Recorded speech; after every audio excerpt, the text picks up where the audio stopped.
everybody, and welcome to another episode of Top Rope Talk. I am your host, Denzel Snipes, and well, we're all pretty much hosts here. But to the right of me is the sports agent himself, MLB and NFL agent Sean Russey, and right down below is the pundit himself, Jacob Christner. So, Yeah, we've got, Sean, I love your James Carville. I love pretty your loaded younger show James for you. Carville look.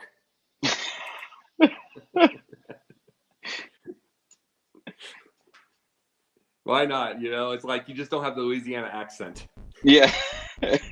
Yeah.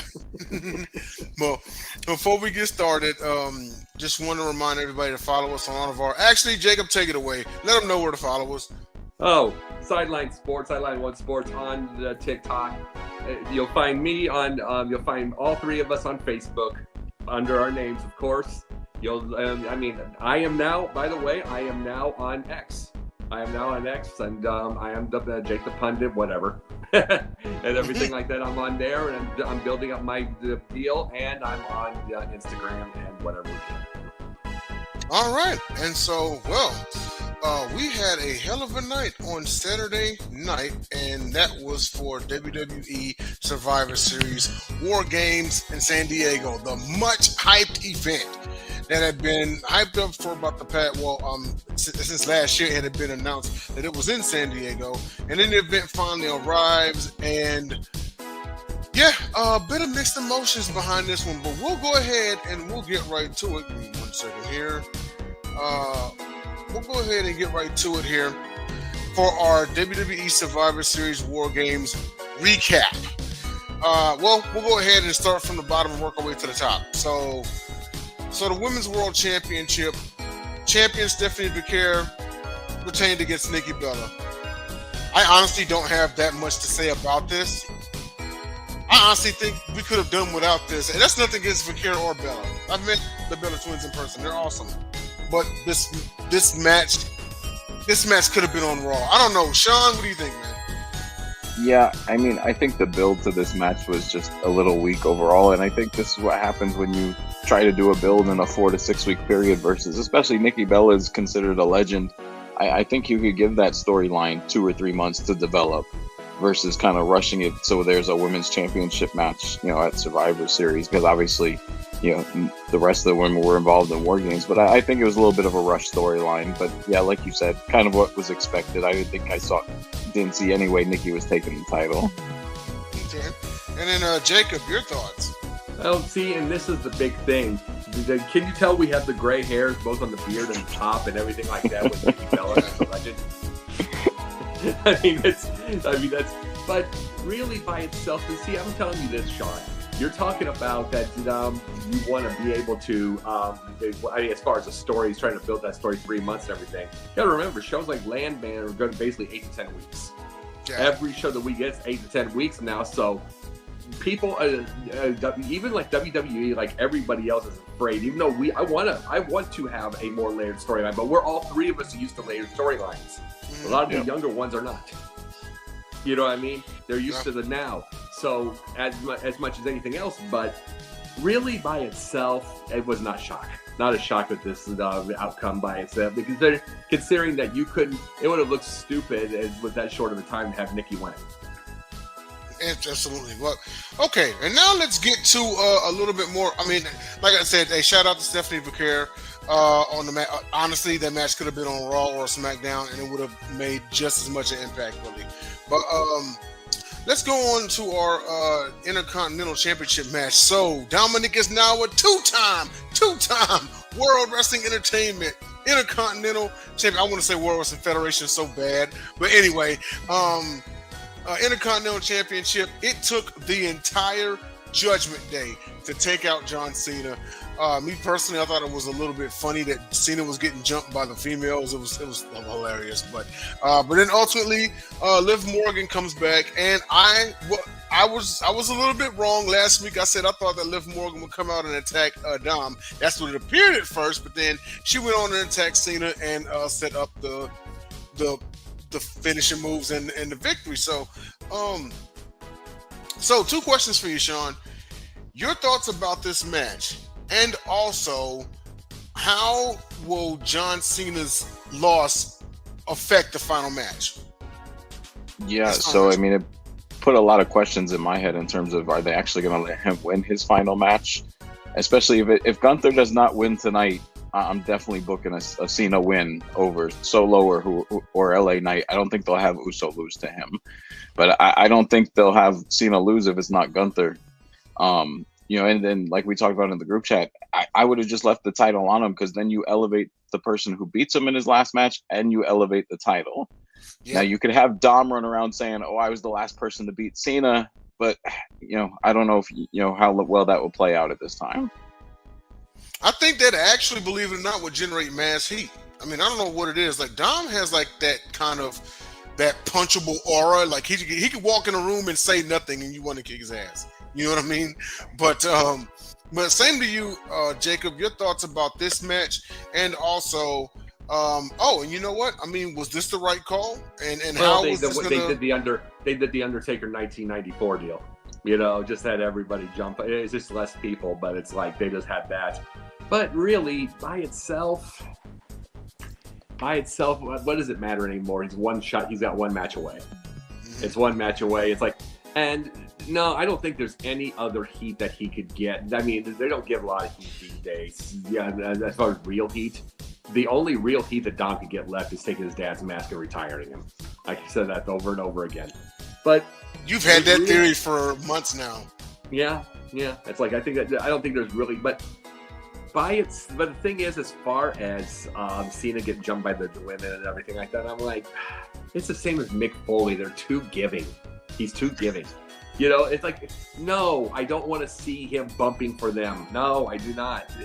I mean, his hand is bigger than their head, but it's just true. I mean, it's just goofy, but I mean, just either way, though, at this point in time, it really doesn't matter. But this retirement has to stick, though. He's got to go to movies and come back in 4 years or something. Right. Right. Just make an appearance. He can't come. He can't do another match again because they've given him everything. Mm-hmm. Understandable on that one. And you know what? Another question, and we'll start off with Sean on this one regarding the future of Judgment Day, because Dom's got the title back and everything, and Balor's kind of been relegated to the tag division, and that's all good and everything, but we've now seen, in full, that the Judgment Day is not going anywhere anytime soon. Liv is back with them and everything. There's no breakup or anything like that. Do you think it's time for Finn Balor to once again solidify the Judgment Day and go after one more world title? Sean?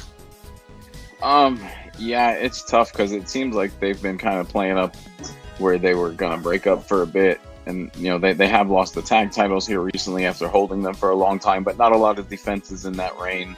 I honestly think they could break up the group and see Dom and Liv go the other way because they're so popular, and have the other three, maybe remain the heel Judgment Day and they kick Dom and Liv out. Yeah. Only thing about it is you're now turning Dom full-fledged face. That's a pretty tall order. Yeah, I just keep going back to that pop he got at Mania last year, and it seems like every time he wins, even as a heel, he doesn't get a lot of boos, and I know it's more entertainment now, and people react to it differently. I mean, even when Breaker took his straps off and put them back down, you heard some chuckles in the crowd versus just some straight boos for a heel. You could hear the chuckles, so it's a different reaction you're getting these days, so I think it would work for a little bit, not a long time run, but I think to break up the Judgment Day, you could get it done. Okay, all right, and then same for you. Your thoughts about?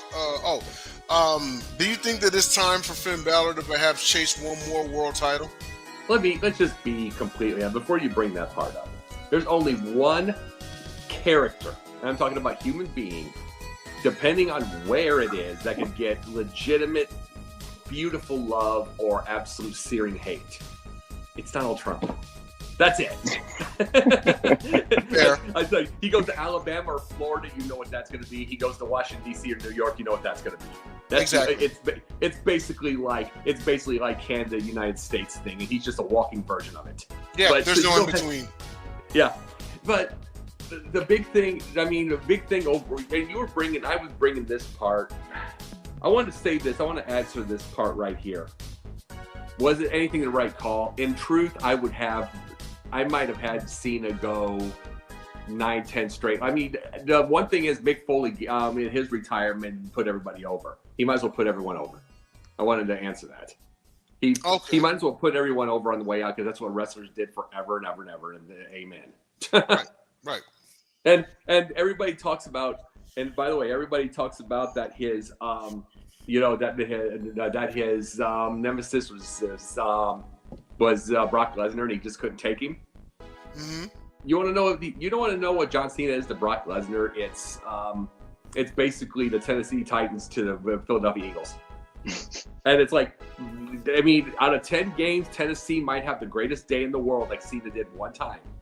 But then the Eagles are going to beat that crap out of them the rest of the time. That's what that is. That's what life is. There are guys that are just another level. Cena brings that up in that story. Yeah, no, totally agreed on that one. Totally agreed. And so, all right, now for our two War Games matches. So, Sean, looks like we were correct, man. The faces did it on the women's side. Rhea Ripley, Io Sky, Alexa Bliss, and Charlotte Flair and AJ Lee defeated Nia Jax, Last Legend, the Kabuki Warriors, and Becky Lynch. Favorite part of the match. Now, I'm going to go real quick on this one. And I'm going to say, actually, my favorite part of the match was Last Legend. Think about it. This was Last Legend's first match on the main roster was in War Games. And she was dominant. She was dominant. So dominant that it took a member of her own team to take her out. You know, so that right there, overall, I loved the match. I did. Last Legend was that she stood out to me just because she was making her debut, and she did far from a terrible job in my opinion. But Sean, what do you think? Yeah, no, and like we talked about with Nia and Lash kind of being bigger, you know, they have to kind of be taken out in different ways and multiple people involved. So I think they did a great job making her look strong, especially in a War Games type match. And, you know, like, it's a little bit of a launch pad, obviously to Rumble and Mania season. So it'd be interesting to see where they go with Lash Legend from here, because they really made her look strong there. But like, we said on the previous show, we thought the faces would win. Didn't really see any reason for the faces to lose or the heels to win in this one. No real big surprises for me during the match. Okay. And Jacob, your thoughts? I would say one of the things is I loved Rhea's entrance. Loved that entrance. It absolutely felt like a video game. It felt like she was on GTA and she was one of the villains. Yeah. You know, I mean, absolutely. Like she's like a drug. She's like a drug kingpin. You know what I mean? I mean, queenpin. Yeah. She's like a drug queenpin, and then she's out at the bar with the way that her makeup was. That she's over at the bar. Or she's at the nightclub and everything. That's how she dresses when she's not in business. Yeah. It's like that's exactly. But plus, I'll tell you one thing: the whole trash can bit was a little far-fetched. But these girls are tough. I'll give it this. These girls are tough. They are to be able to take something like that, you know. They went into the Jeff Hardy film for that one. Oh, exactly. They dug in the archives for that one. But instead of swanton diving into a trash can, why don't we just wear the trash can and then swanton dive? Exactly. But no, overall, and I thought it was the right. Now, did you think it was the right call that AJ Lee should have gotten a submission on Becky Lynch, Jacob? I mean, really by itself, I mean, I'm just saying this. By itself, who had the biggest comeback thing 10 years? Who had the biggest thing of comeback? It's like, she's the one that skips in, she's the one that gets all that stuff, you might as well. Okay. Yeah, absolutely might as well, because she's the one, she had that big old comeback thing, that place went pop. And you had to remember this about War Games. There were people complaining that baby faces won the War Games, blah, blah, blah, blah. There are people that complain online. I'm like, you all obviously grew up with the NWO. Yeah. you obviously, the NWO was the only time baby heels won the War Games. War Games, always exactly. Win War Games. Heels always get the advantage. Baby faces always get the win at the end. That's the way it's always been. Yeah. Yeah, absolutely. And then Sean, what about your thoughts on? Do you think that was the right call that AJ Lee should have gotten the fall on Becky Lynch? And just to touch real quick before I touch on that, the entrances, like you mentioned, Jacob. So I had a small problem with it, right? Because when someone's getting beat up on Monday or Friday, we sprint to the ring. But like when Roman came out, his family is getting his ass kicked, and we're pacing to the ring. So I had a little issue with no pods and doing the full entrances, but I get it. It's entertainment value. The Hardys are the masters of this. Matt's getting his butt kicked, and here's Jeff going. Yeah. I mean, while the thing's going up, it's his brother. Yeah. But in terms of AJ Lee, I think it was definitely the right call, because I think we're getting a big payoff match, either at Rumble or Mania between the two of them.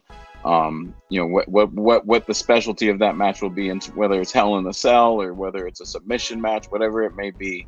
I think we get the payoff match for that down the line. I just hope she doesn't disappear for another 6 to 7 weeks now until Rumble season is actually here. Okay. All right. Fair enough. Very, very fair enough. All right. And now let's move on to our men's War Games. So, hey, we were right again. Kind of had a feeling this was coming. So, Team Vision, the Braun brothers, Logan Paul, Drew McIntyre, and Brock Lesnar defeated CM Punk, Cody Rhodes, the Usos, and Roman Reigns. They did bring up a bit of a tidbit. This is the first time in 20 years that Brock Lesnar actually had a tag partner. He was actually in the match with more than one person, and it was part of a team. But it ended mysteriously when a masked man climbed into the cage, curb stomped CM Punk, and set up Braun Breaker to get the final fall on CM Punk. Any speculation to whom our mystery man could be, Jacob? It definitely. I mean, that is way too small of a dude to be Seth. But Seth Rollins, exactly. So you did this. It's kind of like the much bigger superhero that pulls the Nazi, but the Nazi is like 5'2", but you can get to his uniform. It's in every 80s movie ever. That's what that would feel like. It's like, yeah, right. But in truth, if you want to know what it would feel like, it's too late now. But that feels like a Christopher Daniels type thing. Yeah, it's too late in life now. But that is something you should have done about 10 years ago. You know what I mean? 15 years ago. It's like he'd be exactly that size. Okay. So who is it now? That's a really good question. It's like, I'd like it to be my buddy Trevor Eon. I love. But here's the thing: that Trevor's bigger than that guy. Oh, there we go. Sean, your thoughts on this match and who you think the masked man could be? Yeah, so I thought the match was well done. I think they protected who they wanted to protect in terms of how they made sure Roman and Brock were kind of down because they went through a table and stuff. And it was interesting to me, and I watched it back this afternoon. I don't know if you guys caught it. They showed Breaker spearing everyone other than Roman. The announce team announced that he had got hit and was down, but they didn't announce that Breaker had actually speared him. But you kind of tell by the crowd reaction that he was speared. But it was interesting to me that they don't actually show Roman getting speared by Breaker right before the rest of the hoopla breaks down there. But I think it was a way to protect them. And honestly, I thought when we initially talked, it was Fatu. I looked at some super kicks today. I still think I would like it to be Fatu and just kind of, hey, my family forgot about me type of deal. It's not even him joining the Vision or him hating CM Punk. My family forgot about me. I'm pissed off. No one came to my aid when Drew McIntyre was kicking my ass for weeks, but you guys came to CM Punk's aid. But honestly, I don't know where you go if it's Austin Theory, because are you going to give him a world championship match? So what I would like to see is just keep him a mystery man until Seth is healthy. Really? That's a good idea, actually. So just draw it out until past WrestleMania? And he's got so much hatred for Punk that he just couldn't stand it, and he cost him everything until he's healthy. And then he reveals, even if he cost him a match, and if it's Breaker that's going to get the belt, I think it has to be a multi-man match so it doesn't look like Seth helped Breaker. It was just his hatred for Punk for him to cost Punk the title. No. I want to name something I really liked about the match, though, and I mean, people underestimate Brock Lesnar, and it's the way he sells and the way they did this. I love how remember when they came back, when Roman came back and he went full blast into that into the ropes and full blast with that punch, the flying punch, and he went down and he went, you know, the usual. Yeah. When he went into that, this time around he didn't have room to give it all, so Brock didn't sell it. Right. He did not sell it, so he just kind of stumbled a little bit. That's brilliant. That is how I want to see Breaker. Mm-hmm. That's how I want to see Breaker like that. It's like, to me, Breaker bounces too dang much. He bounces too much. He does too many regular spots with regular wrestlers for the kind of skills he's got. He's got Brock's skills. He's got Brock's skills. It's like, it's everybody thinks every single time that I bring this up, so many people when I talk to them, they think that I don't like selling because it's the old Hulk Hogan time. No, it's not that. Because that dude sold more than he should have for 320 pounds.